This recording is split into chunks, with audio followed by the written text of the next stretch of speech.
Welcome to the Performer Podcast. Stay tuned for practical tips, strategies, and interviews that will help you get one step closer to that performing career dream of yours. Hosted by me, Michelle Thole, success and performance coach for performers, a proud Hufflepuff, bopper, and a theme park lover. So here we go, on with the show. Welcome to episode 7. In episode 7, I interviewed the amazing Andrea Callanan. Some of the juicy topics we speak about today include how finding your voice really does mean finding your confidence, how to shatter the illusion of the struggling artist once and for all, and should you really work for free? I want you to picture me, age 17, walking to the local library and looking through the books of singing teacher business cards and coming across Andrea Callanan. So from that point, I gave her a ring and I had my first singing lesson, which was funded by me being a checkout assistant at the local Quick Save. But, you know, that's by the by. Let's move on from that point. The reason I wanted to get her on the podcast is because she's really helped me as a creative entrepreneur myself and in my career, but also she has been there, got the t-shirt, got the hat, got the mug, built the membership site. You get the picture, right? She is a musician turned entrepreneur, the founder and inspirational diva to the highly successful engagement company espcially. She's a motivational speaker, a mentor for the initiatives run by the Welsh Government for young creatives. She owns her own record company. She's a published writer and is currently in the middle of her latest book, Find Your Voice, Find Your Confidence. Now, by Andrea's own admission, she's a Barry girl done good. And yes, I am talking about the Gavin and Stacey Barry Island. And as you will find out very shortly, Andrea has the energy and force most likened to Mother Nature herself. Beautiful, caring, kind, energetic, in flow, and almightily strong. So all this great stuff is coming your way. So grab that cup of tea and let's get going. Okay, so we are going to be welcoming Andrea Callanan to the show today. Welcome, Andrea. Hi, nice to be here. All right, so I'm going to go straight in with my first question. Andrea is an industry, I would say, like the leading UK vocal coach. Ka-ching! I wouldn't necessarily agree with that, but that's wonderful. I'm going to say it. And in doing that, why is the voice so important? The voice is intrinsic to who you are. That's it, full stop. So the voice is the most intimate of instruments. I happen to be a voice expert, so what I work on is the inner and outer voice. And your inner voice dictates all of your behaviour, full stop, and is a massive driver for whether you're successful or not. Your outer voice is massive because it determines your gravitas. It determines people can hear whether you're authentic or not. They can hear whether you are in your zone or not. They can hear insecurities. They can hear whether you are poorly. They can hear whether you believe in yourself or not. They can hear everything through the voice. And you know that you would have already talked about this, I'm sure, in your podcasts. But that whole thing about, people make their minds up in the first 30 seconds of an audition or of an interview. And we resonate with people probably in the first 5 seconds. We make all of these decisions, especially when it's visible and we're in front of each other. And a huge part of that is your voice, a huge part. There we are. So what can the listeners, all the performers out there do in order to maybe make that first impression with a confident voice? So I think the obvious thing is to invest in a voice coach. That's the obvious thing. It's really important when you invest in a voice coach that you invest in somebody that you resonate with. It's very, very, very important.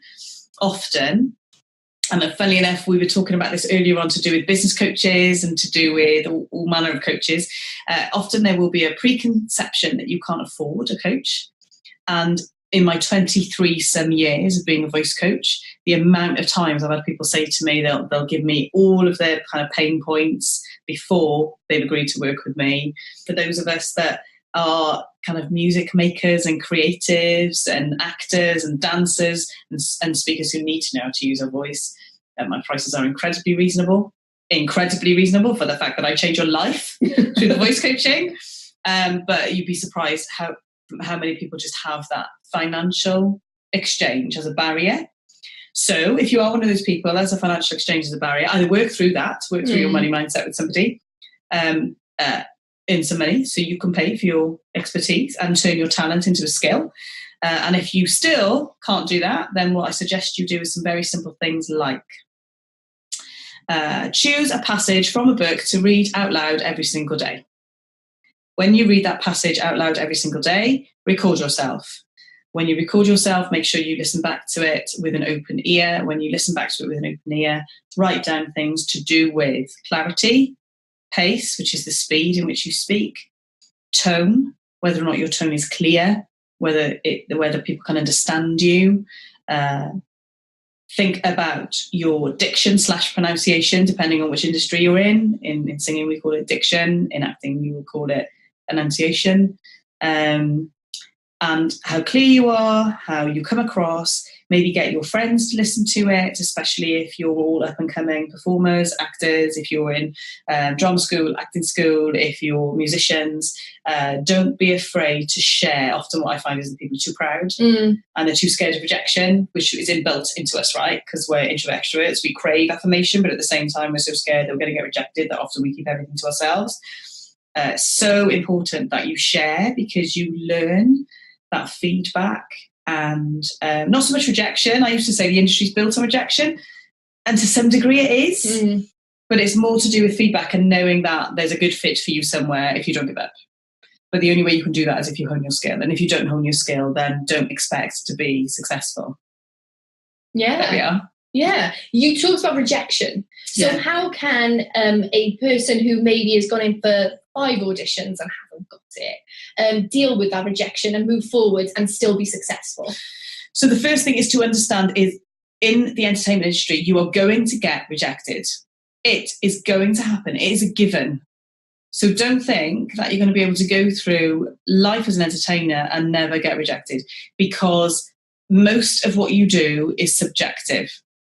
Most of what you do is against somebody else's opinion. You can be the most phenomenal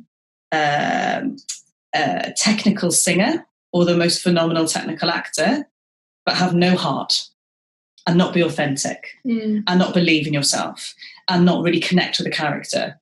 And if that happens, you're not going to get chosen. It's not going to happen.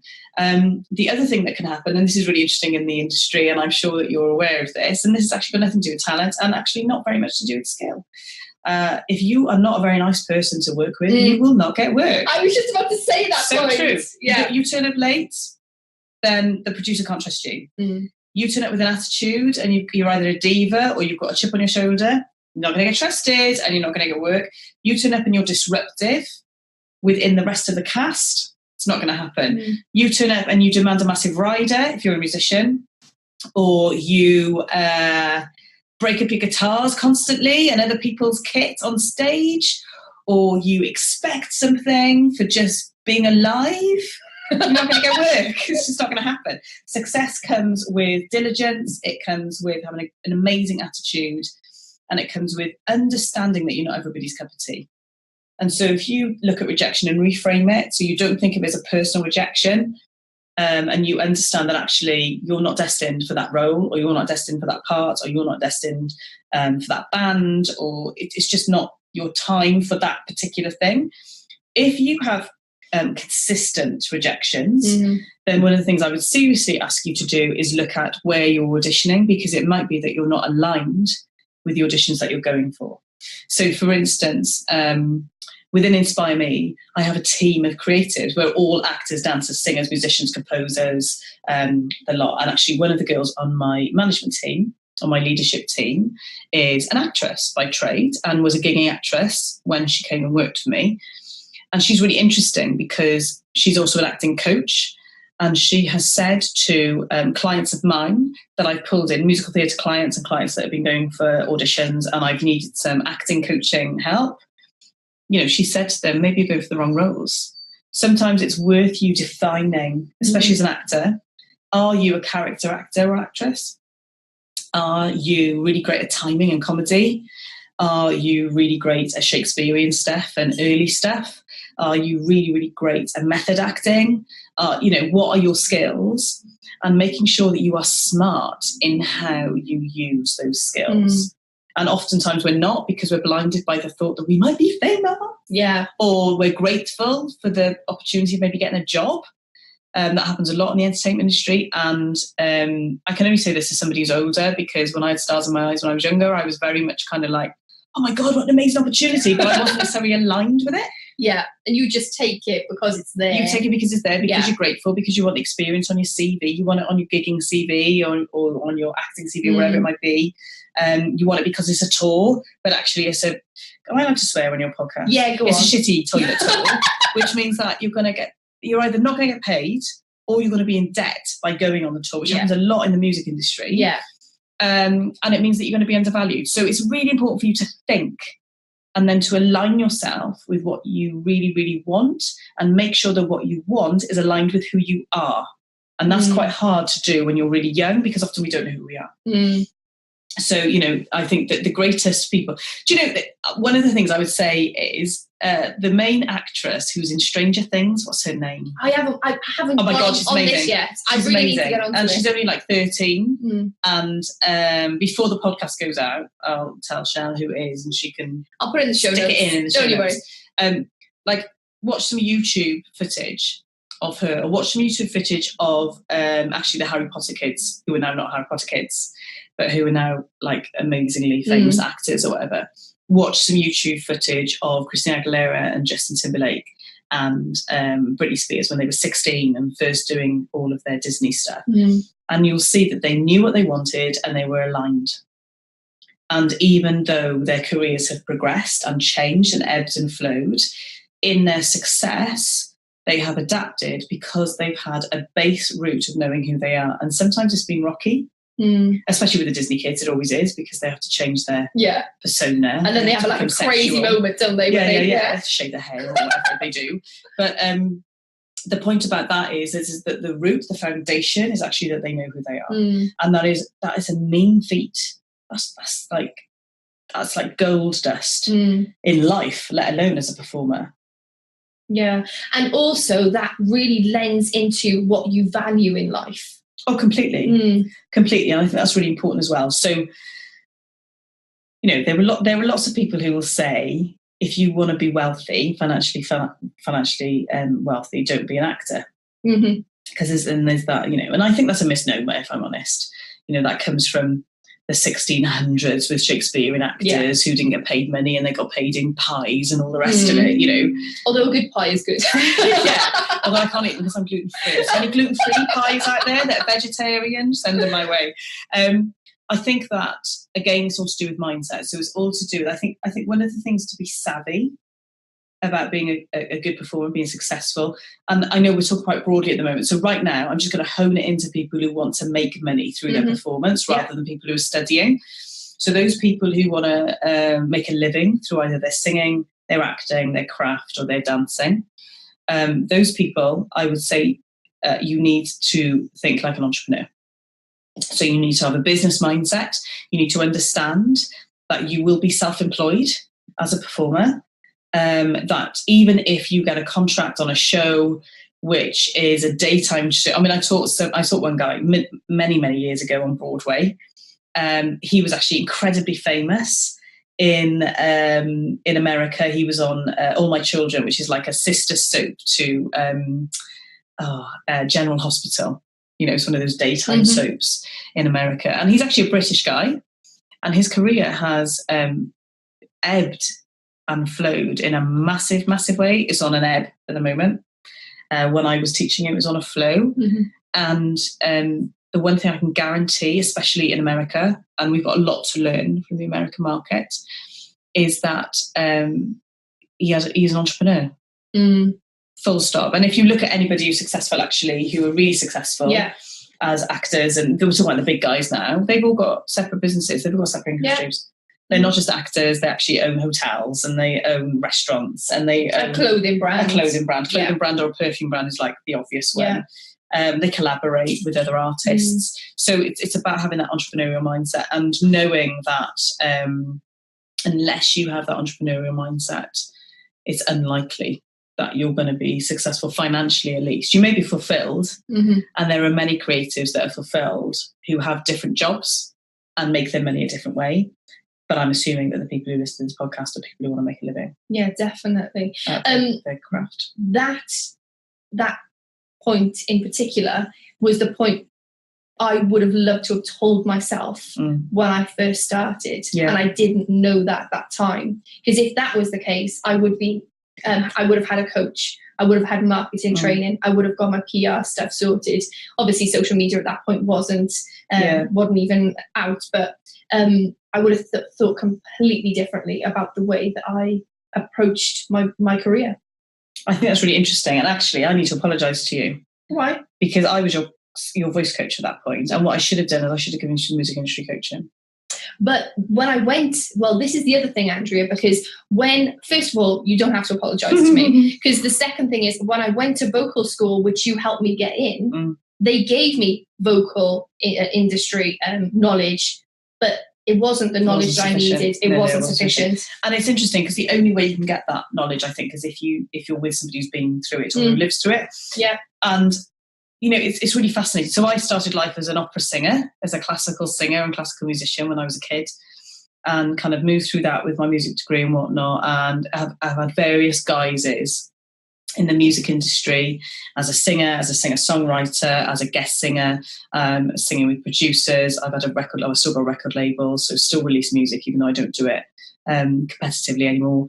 And I've been a manager of bands, and I've helped thousands and thousands of people realise some financial dreams and some vocal dreams with their voice.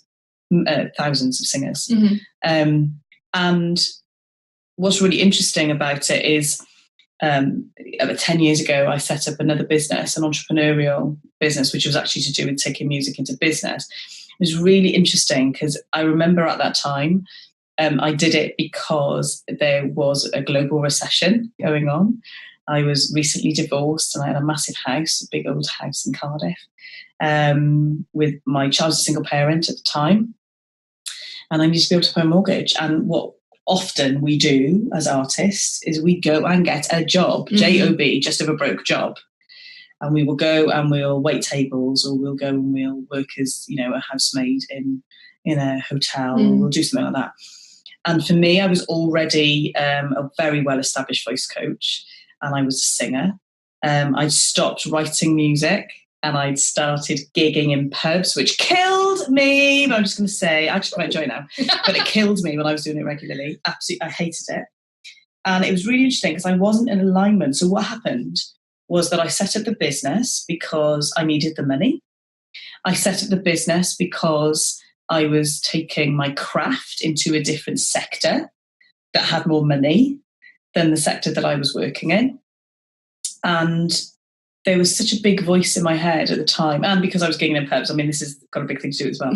The thing in my head was, you've sold out, because I was going into the corporate world. A lot of my clients have that thought. It's really interesting, and I had to work through it, and I haven't sold out at all. What I've done is been industrious with my skill. I've been industrious with my craft.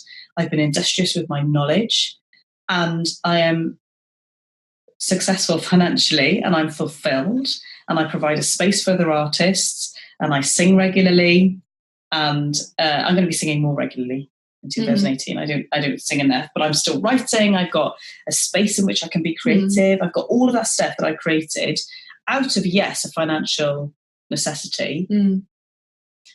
But it was only because I knew myself and I had enough self-belief that I could actually maneuver what I was doing in order to bring another income stream. And that's how I see it, as another income stream. And I think it's really important for people to know that as an entrepreneur, there are many income streams that you can have. And as long as one of them is your performance income stream, then how fantastic, how wonderful is that? And there needs to be no shame around that. And I think that if you were able to, be taken by the scruff of the neck and go, you need to learn business skills. You need to learn how to read a balance sheet. You need to know how to do a business plan. You need to know how to market. Certainly you have to self-market. And actually the music industry has changed very, very dramatically since I first started coaching and working within the music industry. So now you do have to have all of those things anyway, because you've got to self-market across social media before you can even be touched by anybody. And the self-release market is massive. It's huge. So, it's a very, very different market these days. So you kind of have to have those skills to a small degree anyway, even before you can get noticed. But certainly as an actor, I think is really fascinating because, and as a dancer, I actually think that one of the things about being an entrepreneur, which has been one of my biggest leverages, is to do with the people that I know and the people that I meet and the network. And I think that is the one thing that hasn't changed in the industry. Who you know is really important. I know it's a real cliche, and the reason it's a cliche is because it's true, but who you know is king. So if you are able to get yourself in front of the person who is your idol or their agent or their brother or their sister or their spouse or their whatever, and you're able to make a good impression authentically, not because you're trying to get something from them, but actually because you're really fascinated and you're interested and you're a fan and you're this, that and the other and all the rest of it. And actually, oh, by the way, I happen to be an actor as well. And I'm really stoked, and please could you give me a snippet of amazing, a pearl of advice that you can give me? And suddenly you can get our people love giving oh my God, people love talking. People love talking about it. Look at me now. I love it. They love talking about it. They do. They love talking about this stuff. They love knowing that once they've got to a certain level, and I know this is true of me, like, we're both coaches now. I know I've been a coach for a few decades, but regardless of that, as a coach, I would give my, and I frequently do, give my knowledge for free. I frequently do that. And not because I'm stupid. Some people might say that. No. But actually because the reason I'm a coach is because I want to serve people. And so there is a time and a place for people to pay me thousands of pounds to serve them. Great. Or thousands of dollars, depending on where you're listening from. And there is a time and a place for me to have a conversation with somebody. And, I had so many people help me when I was an up-and-coming singer, so many people, and in the music industry. When I first set up my record label, I didn't know what the hell I was doing. And I remember somebody, a friend of mine, who had been working in the music industry for 10 years longer than I had, literally, and it was actually somebody who was a mother of a child who's the same age as me. We met in National Childbirth Trust classes, and she ripped out the back page of a colouring book, of her son's colouring book, and she wrote down all of the contacts and the process that I needed to follow in order to release my first record. And it's a lot easier now because you could probably find that on a YouTube video. Oh, yeah, absolutely. Absolutely. You don't need to sit and go, oh, how do I do this? Because actually you just type it into Google. Mr. Google will tell you. So there's really no excuse. There's no excuse for you not getting off your arse and doing something. But what stops people? I think what stops people is fear, lack of self-worth, conditioning. By conditioning, I don't mean whether you've been going to the gym and lifting weights. By conditioning, I mean where you're from. I mean your background. I mean how you've been brought up. I mean how you've been, what your experiences were in your formative years from the ages of 0 to 10. It is actually 0 to 5, but we'll say 0 to 10 because I think that still very much counts. All of that stuff is why it's a really good idea to get a mindset coach or to get a success coach or to get a performance coach or to get a voice coach or to get any type of coach that you need. And you can bet your bottom dollar that for whatever skill it is that you're not been able to master, there'll be somebody who can help you. And if there's an exchange of cash for that, then there's an exchange of cash for that. And, there should be, because that person would have worked for 10 plus years to get that knowledge and get that ability and get the skill to be able to pass it on wisely. So it's a respect thing. I always think of it like this. So I was around in the good old days when there was just vinyl. Vinyl's cool. I'm that old. It wasn't cool then. It was just vinyl. It was the only thing you had. Vinyl on the radio. That's it. A little cassette decks as well. Yeah. With a pencil. Yeah, completely. And as the kind of the industry has moved, there still is a lot of noise about piracy and illegal downloads. Now, obviously, as an indie record label, piracy became something that was actually quite, and as a songwriter, putting stuff on SoundCloud and getting stuff nicked on SoundCloud, I have to say that it became something very close to my heart. So I think you need something, go and pay for it. Go and get it and go and pay for it. Have the respect. And if you can't afford it and you truly can't afford it, then talk to the coach about it and say to them, look, I can't afford this now, but this is what I'd love to do. Is there any way that I can support you? How can I serve you? What can I support you with? Is there anything that I've got in my skills that I can do a barter with you? The great thing about creatives is we love a barter, because most creatives have had to do big conversations around doing stuff for free. Because nearly every single creative I know at some point in their life did shitloads for free because we were grateful. And it helped our contribution, our self-esteem and our CV and all the rest of it. So, see if there's a barter to be had if you really are that skint that you can't afford your coach.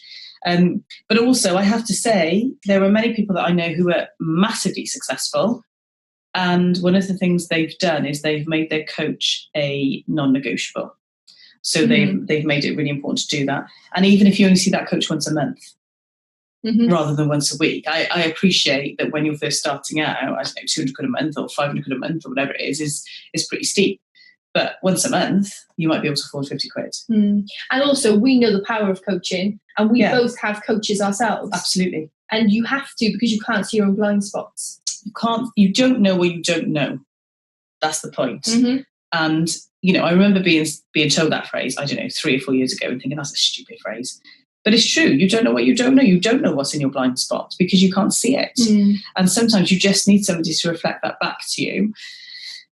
I should mention here specifically about, so that's specifically, to do with mindset and to do with success coaching, mindset coaching, breakthrough coaching. Yeah.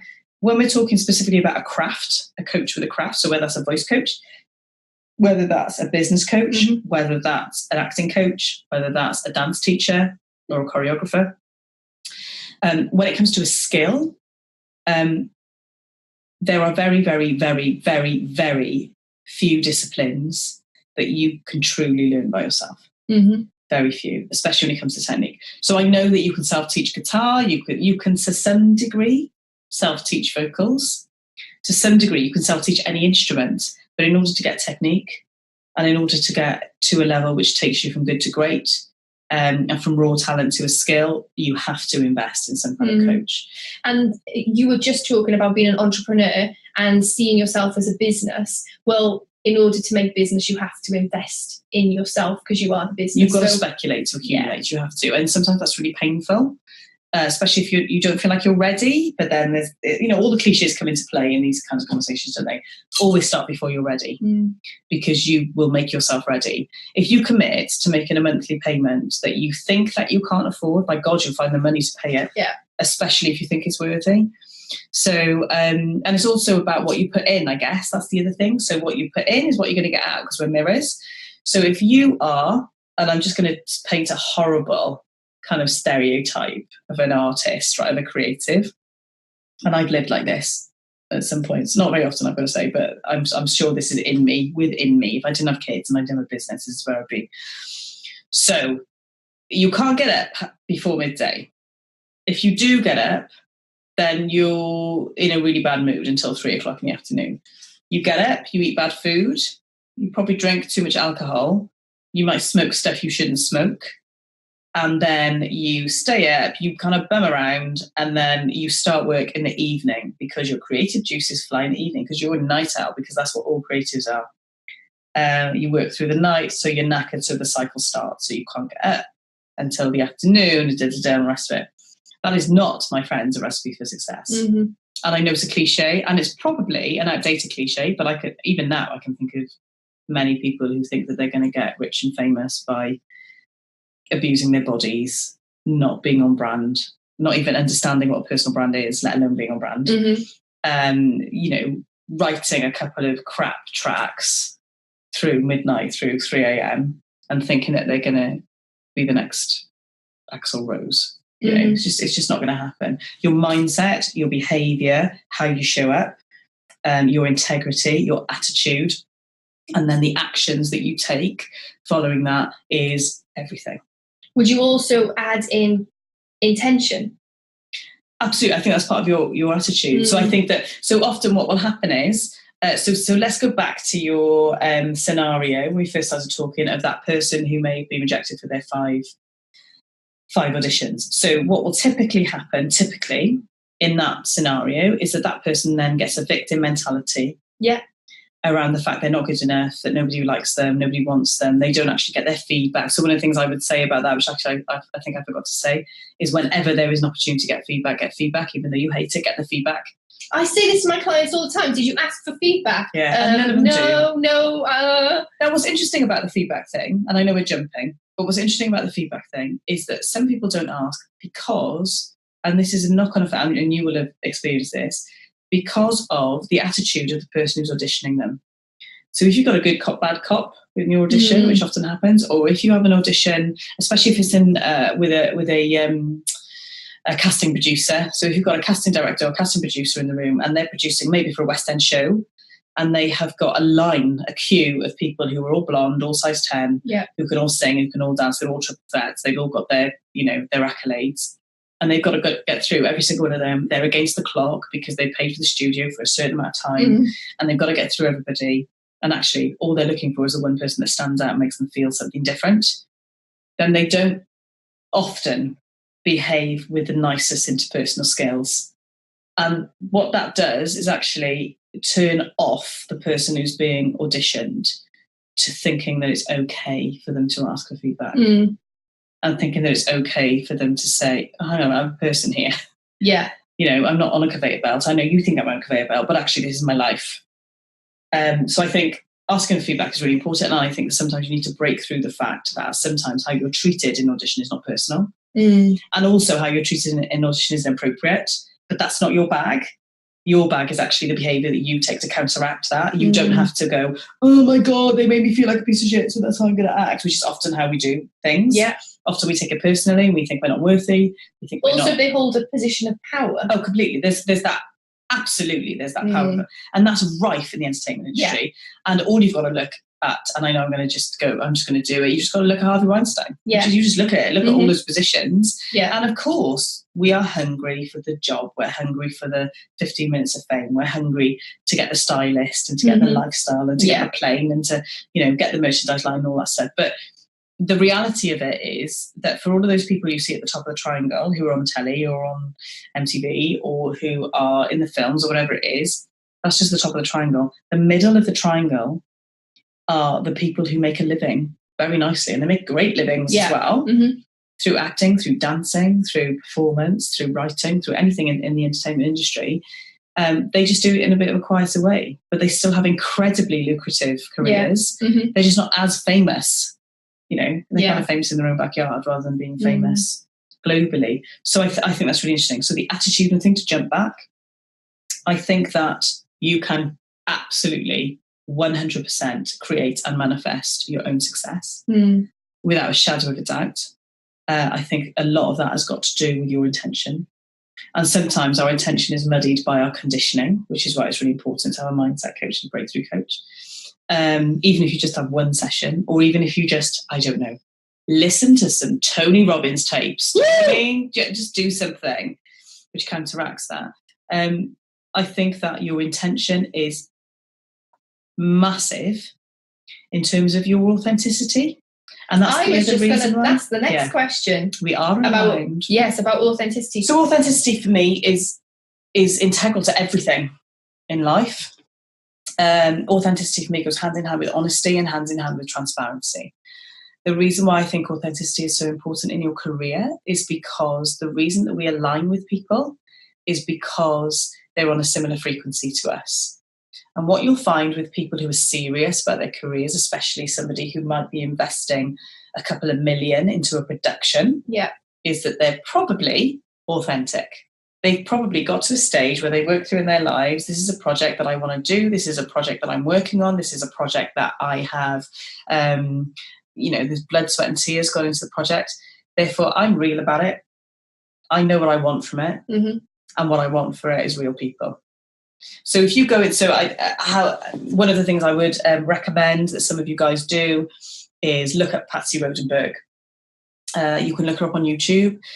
She does great work. Great work, amazing work, Patsy Rodenberg. She's the queen of voice coaching, and she's like the world leading expert on Shakespearean coaches, Shakespearean actors. So one of the things I would look at, there's a book on Amazon which is called The Three Circles of Energy, I think it's called.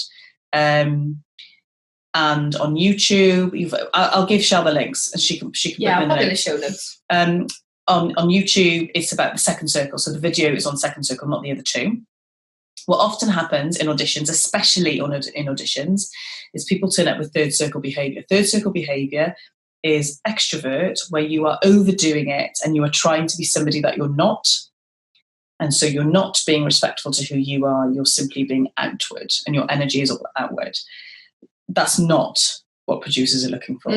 They're not. Producers are looking for somebody who is connected. So they're looking for somebody who's connected to themselves and they're connected to their audience, whatever that might be. And the audience might be one casting director in the room, or the audience might be 5,000 people at Glastonbury Festival.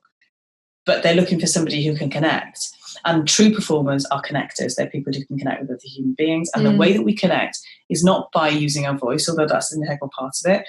It's not even by using our bodies, which is an integral part of it. It's actually just by resonating with other human beings. So if you are connected with yourself, you will be on a certain frequency. It's getting a bit deep now, but this is the truth of the matter. This is what we need as performers. It's the truth of the matter. We don't get taught this stuff, so we need to know it. Partly because it's the unseen stuff. Yeah. So you can teach somebody how to stand. You can teach somebody how to speak. You can teach somebody, I don't know, about the personal brand, how to show up how they look. Yeah, they're the bricks. This is the cement. The bricks. This is massively the cement. And also, I would go so far to say, this is the foundation. Yeah. So if you don't know who you are, then you need to start asking questions about it.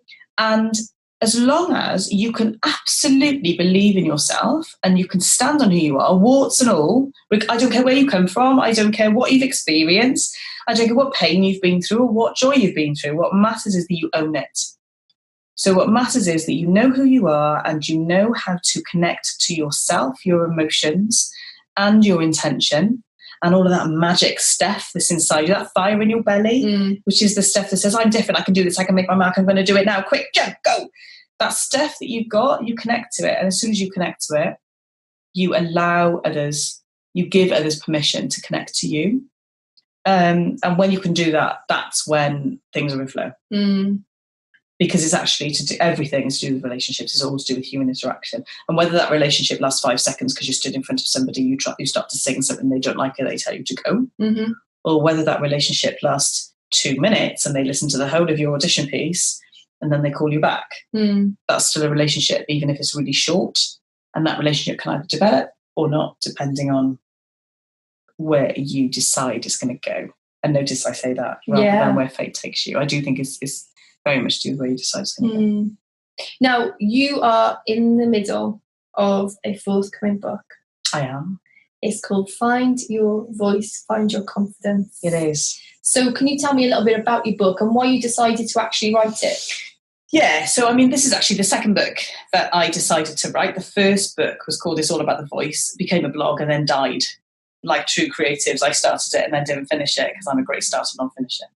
The second book, Find Your Voice, Find Your Confidence, came out of that first project.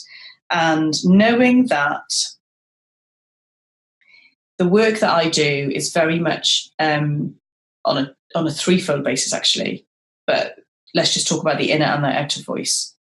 So most voice coaches are amazing voice coaches, technically. Actually, I'm being really diplomatic. Yeah, I was going to say you're being diplomatic. So singing teachers often teach people to sing, well or badly. Good voice coaches are able to teach great technique and get somebody to physically make a good sound, or amazing sound, actually, as the case may be. Amazing voice coaches are the people that tap into the psyche and tap into the mindset and the emotional well-being around the voice. So for me, most definitely, I stand by this. In all of my years voice coaching, I would definitely still say that 80% of voice coaching is emotional and 20% of it is physical. You get somebody in front of me and I can get them to make a decent sound within an hour, even if they can't sing. It's easy to get somebody to physically do something else, unless they are tone deaf. And there are very, very few people who are tone deaf, because that's actually linked to whether you're partial hearing or whether you've got a hearing issue or not. It's easy to get somebody, if they can speak, they can sing. Now, to get somebody who can sing and show their soul through their voice, or who can connect and sing in a connected way, or who can accept their voice, not try and be somebody else's voice, not try and mimic that so much of the work I do is around your true voice, is around your true style, because obviously as human beings we learn by mimicking, we learn by copying. And Shell, you remember this from your singing teacher days, sounding like Mariah was your girl. We learn by copying, because that's how we learn when we're babies. It's also safe. I felt a lot of safety emulating Mariah Carey for some strange reason. Well, it's safe because it's what you know, right? And also, it's depending on which singer you copy, some of those singers are amazing singers. So to emulate somebody like Christina Aguilera or like Mariah Carey or like, I don't know, Rihanna or somebody like that, yeah, it feels safe, especially if you can do it. But what's not safe is knowing that you are not them. And, you know, one of the things that I've talked about over the years, I feel like I should put it on a record, maybe I'll put it in the book, just because it goes over and over, is, you know, you've got a different set of bone structure. You've got a different set of conditioning. You've got a different brain. You've got a different body. You're going to be making a different sound. And so for you to try and copy somebody and make the sound that emulates them is literally going against your authenticity. So it comes back to the authentic thing again. And whenever somebody's not authentic, you can feel it. It's unspoken, you can feel it. So in a second, you can see it. I love that. It just kind of seeped in a little bit more when you said that, because you're dishonouring the beauty of your own voice. Absolutely. Yeah, absolutely. And the thing about them, well, I'm obviously my expertise is in the music industry rather than the acting industry, right? So in the music industry, it's about your differential. I would say that's in the acting industry as well, for the actors that I've taught. There are some people who most definitely have got pretty awful singing voices. Bob Dylan is not a great pleasure to listen to, but he is one of the best songwriters in the world and still packs out stadiums, even though the guy, I don't even know how old he is now. It's like ancient. But, you know, it's because he's completely connected to what he sings, completely, and so heartfelt, and every single thing that he writes means something, and he's connected to it. So I think Find Your Voice, Find Your Confidence is really about the two-sided process. So it's about how massively important your inner voice is in creating the outer voice, and vice versa, because actually it can work the other way as well. And the way I've written the book is in a style of, on one side, all of the chapters are singing exercises. So on one side, you've got stand tall, breathe deeply, align, you know, you've got all of this type of stuff, which is they're all the recognised singing techniques. And then you've got a chapter which literally digs into what that really means. So yes, there's the physical discipline of standing tall and alignment, but then there's also, what does that mean if you're personally in alignment with your destiny, with yourself, with your desires, with your fears, you know, with all of those types of things as well. So it digs deep on another level. I was thinking about power poses when you said that for some reason, like she was sounded like Superman or something while she was singing. Okay, so can you, obviously you've alluded to the opera singer in you. What has been the performance you're most proud of? So I'm having to think. Well, only because, so you've either got to go on a steam, like where you've performed, or actually what you did in the performance. So there's so many performances that I'm proud of, and some of which I was singing at and facilitating, so I was conducting as well as singing at. Some of which I was singing as a character. So in my varied performance career, I've also been a burlesque singer, as well as an opera singer, as well as an early music singer, as well as a pop singer, as well as a choir singer, and as well as a session singer. So I've done all kinds. So I guess my most fun performance that I'm really proud of, although I don't know whether I'll be proud after you put this out, was actually as Betty Rouge, who was my alter ego as a burlesque singer. By the way, I'm just going to clarify here, I wasn't a stripper, I was a burlesque compere. We already have a burlesque performer on the podcast. Great, so okay. So I'm just like, you know, just framing it.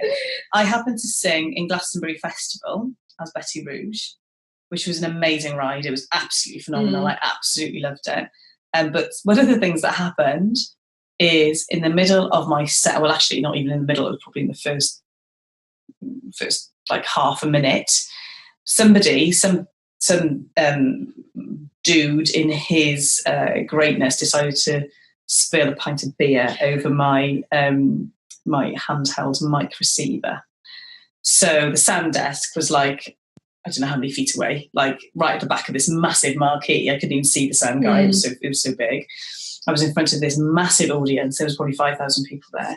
It was me on top of this big stage with my leg hooked over a bar, as you do. I was dressed as a GI girl.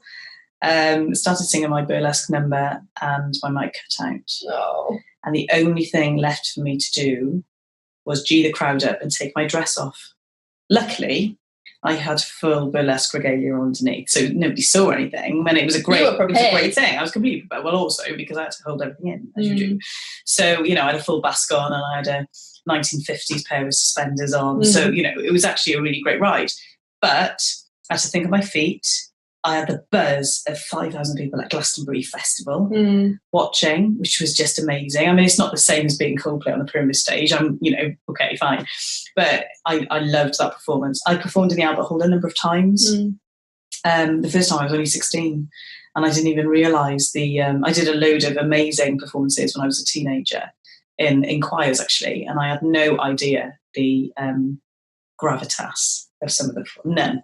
I cut records with the Welsh National Opera. I toured all of the major concert halls in the UK. I toured New York State, Canada. And I just didn't know how special it was. I had no idea. So when I look back on those days now as an adult, and I'm like, oh my God, you sang in the Albert Hall when you were 16. That's nuts. I think that when I look back on that's pretty cool. I have performed on stage with some incredibly famous people and some wonderful characters. And there was a gig that I did, and I sang, but I conducted as well. I conducted one of our first choirs in the Admiral Hall. It was actually for Born Free's 25th anniversary, the charity Born Free. And we were on stage with people like Bryan Adams and just some phenomenal artists. And that was amazing to be on the same stage as them. And I'm just, there's been loads of really wonderful, like, birthday parties and intimate gigs that I've sung at where people just burst into tears. And I can't tell you the amount of funerals I've sung at. I've cried through. I couldn't sing at a funeral. Yeah, and I think that's very strong. I've sung at so many funerals, and it's such an honour to be asked. And I can't do it dry-eyed. I always cry. And as you know, anybody who's a singer, you can't really sing when your throat's closed up because you're crying. And it's just always all part of it. I've sung at countless weddings. Both as their kind of song while they're signing the register and as their kind of crazy trolley dolly kind of like wedding singer in the evening. And one of my claims to fame is like that I'll always get everybody up dancing.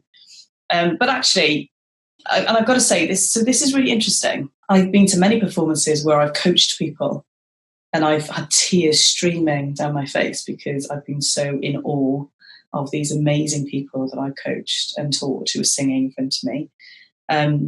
So as a coach, you kind of, it's twofold. It's not just you performing, it's actually to do with what you facilitated as well. And I've got a massive heart for my guys who I've coached over the years. And there's been some huge successes with those. So that's like, it's really hard for me to get emotional when I'm talking about it. I know that the emotion's kind of getting up in the room as we're talking about it. And also in later years, one of the things I've been doing a lot of over the past decade is public speaking. I do a huge amount of motivational speaking, and I do that around the world. And again, I've shared the stage with some phenomenal public speakers and motivational speakers, inspirational speakers in the industry. And it's so akin to performing. I was actually going to ask you that question. Oh, it is. When you are backstage and you're about to either give a speech or a performance, obviously nerves will come up. How are you dealing with that? Does it feel the same? It depends. And it depends on who the audience is. And it doesn't. Actually, I'm lying. It doesn't depend on who the audience is. It depends on who I'm doing it with. So for me, I'm like a Barry girl done good.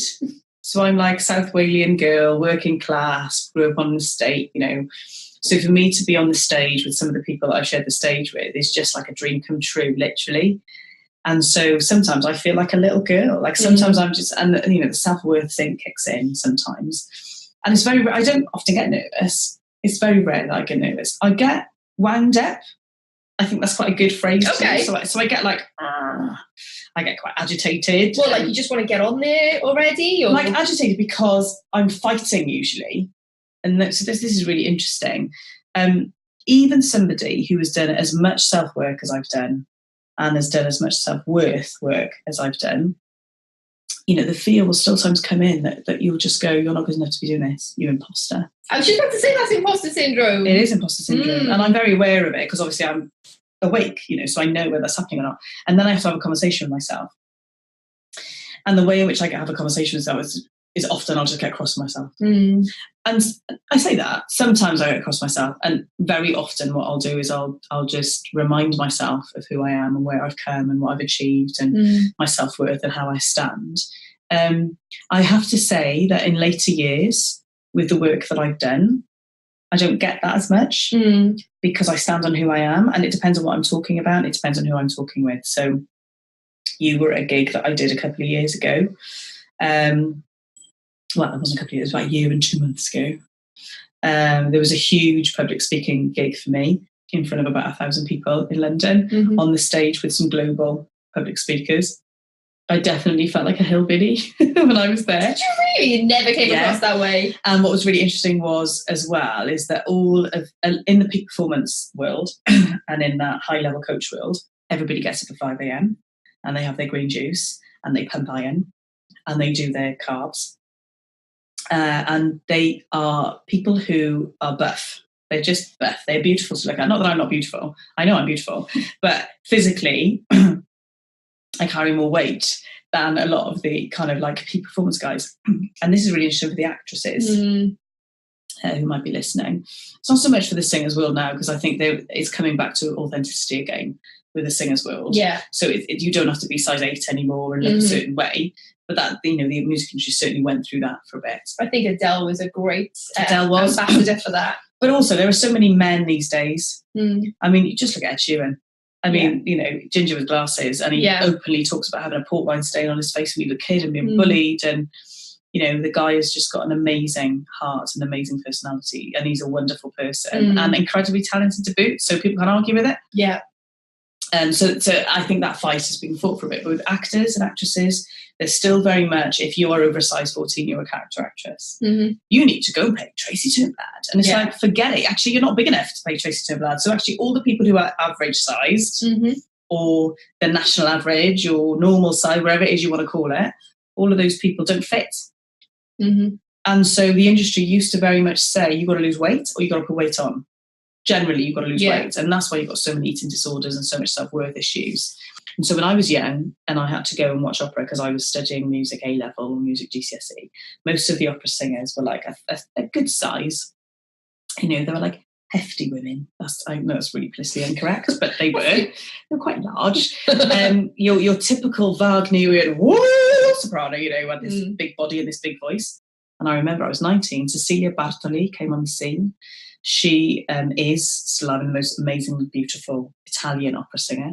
She was only about 25 when she cut her first record, which is unheard of in the opera industry. Unheard of. Beautiful, beautiful girl. Looked like Sophia Loren, a young Sophia Loren. I was addicted to her. I thought she was amazing. She was like the cat's whiskers as far as I was concerned. And she happened to be singing this same material that I was learning. So that's always a great thing as well, to have that, you know, you have a hero, don't you? You follow. She was your Mariah Carey. She was my Mariah. Ashley Madonna was my Mariah. But anyway, we'll go there. So Cecilia Bartoli. And I remember she was like kind of probably a size 14 or 16. She had boobs and a bum and a waist. And, you know, she was lovely and vivacious and curvy and had a beautiful voice and, you know, quite coquettish, and is incredibly, incredibly successful. After Cecilia Bartoli broke the mould for young opera singers, suddenly the you have to be size 10 came in. You have to be size 10 or size 12. You have to be young and beautiful to boot, let alone have to have crafted your skill and all this type of thing. Really interesting. And it happened in the musical theatre industry at the same time as well. Yeah. So the musical theatre industry very much was based on talent and based on skill and based on your acting ability and your triple threat, acting, dancing, singing.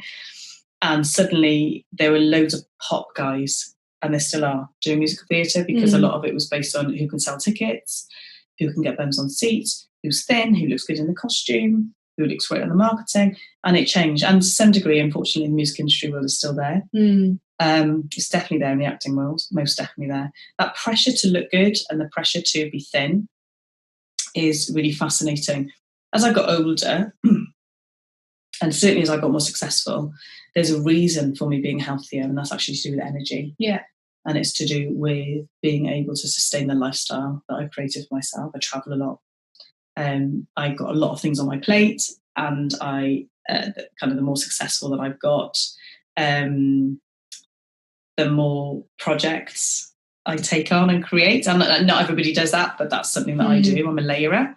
And even though I work to focus and I work to kind of pull it down, I always end up creating more stuff because that's just who I am and I accept it.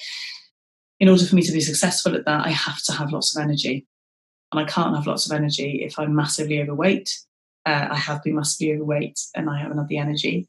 I'm still not where I'd like to be, but that's okay, because I'm a work in progress, and because I accept that actually in order for me to create the stuff that I want to create, in order for me to be successful in the way that I want to share success and see success and view success and experience success, a lot of that is to do with my energetic output. And in order for me to have the energetic output that matches what I'm creating, I have to create that within myself. And it kind of goes back to what you were saying about the quintessential, stereotypical, getting up late. Oh yeah, absolutely. Sort of 12 o'clock then. It does, and absolutely. That you're in the mindset of low energy. Yeah, completely. If you start looking after yourself. Well, also, I mean, there's something which is really disrespectful about that stereotype as well, because it's not only that you're in the mindset of low energy, but you're in the mindset of, I deserve this, somebody else will do all the work for me and just pick me up, and it's my job just to be the singer or my job just to be the actor. And that is an absolute crock of shit.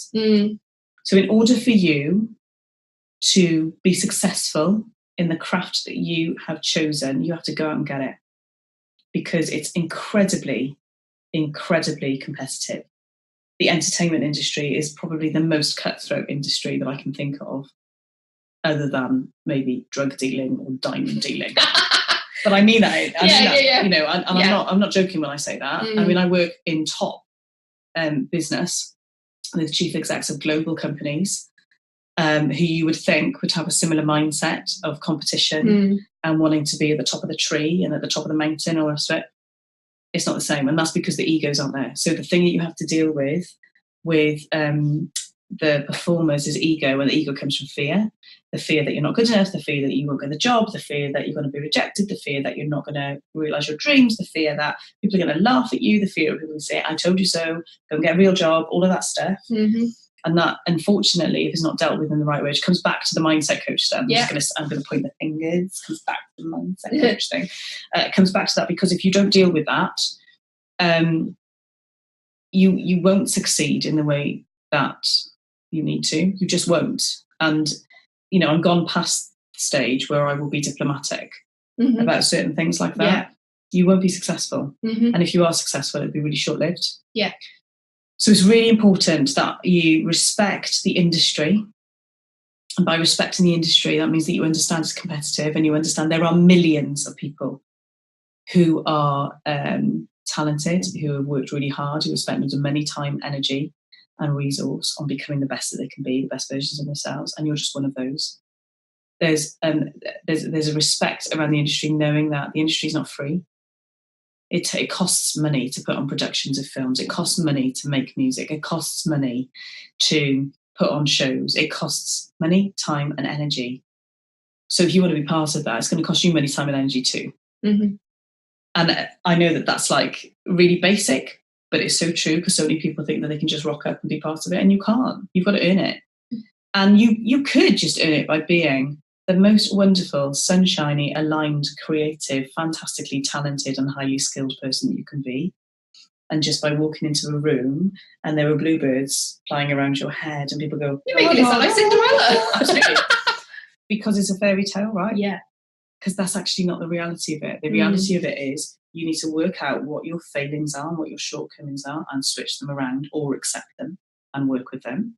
You need to work out what your talent is. You need to work out what your intention and what your desire is. And you need to work out ways in which you can support yourself to get there and ways in which you can manifest the rest. Thank you so much for your time You're today, so welcome. Andrea. It's been an honour. I've loved it. How can the listener contact you? So you can contact me by Googling my name, Andrea Callanan. You'll be able to spell it. I will. Show notes. We'll put it in show notes. I've got a website, andreacallanan.com. If you Google me, you'll find me anyway. I'm on social media everywhere. Just get in touch. I am not somebody who won't answer you if you message me, as long as you're not somebody trying to marry me from another continent. So if you get in touch with me and you've got an honest question about something, then I'll respond. Yeah. Thank you so much for your time. It's all right. Lovely. It's a pleasure. Love it, love it, love it, love it. I loved this interview with Andrea because it was the quick route to success. It was the listen to my trials and tribulations, and then don't do that. Do this. And in doing this, you then create that quick route to success. So I love that. So thank you, Andrea, for all your wisdom and knowledge. It was amazing. Just a little note from me. My coaching books are now open. I've had a few clients that are finishing their packages, and I can take on a few more clients. So if it's something that you'd like to do, you'd like to get that unstoppable mindset and confidence to get on there, rock the stage, and have the performing career you deserve, then send me an email, hello@michellethal.com, and we can get you started straight away on your journey to success. If you like this podcast, this episode, please tell a friend.